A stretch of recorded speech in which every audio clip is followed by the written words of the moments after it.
अस्सलाम वालेकुम, मैं हूं एहसन अवान। आप देख रहे हैं वी न्यूज़।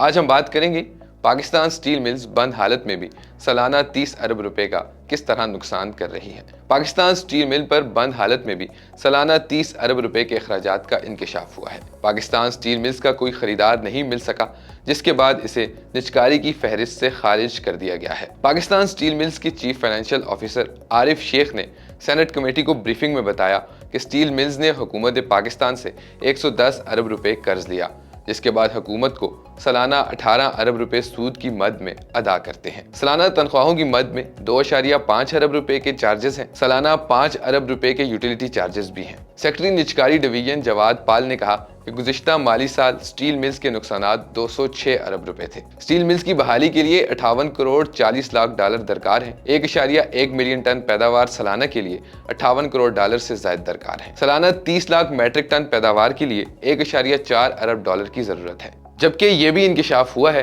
कि पाकिस्तान स्टील मिल की निजकारी इसलिए भी नहीं हो सकी कि जो कमेटी मेंबरान हैं वो आते हैं, ब्रीफिंग लेते हैं और चले जाते हैं, और यही मेंबरान इसका स्क्रैप तक भी बेच रहे हैं।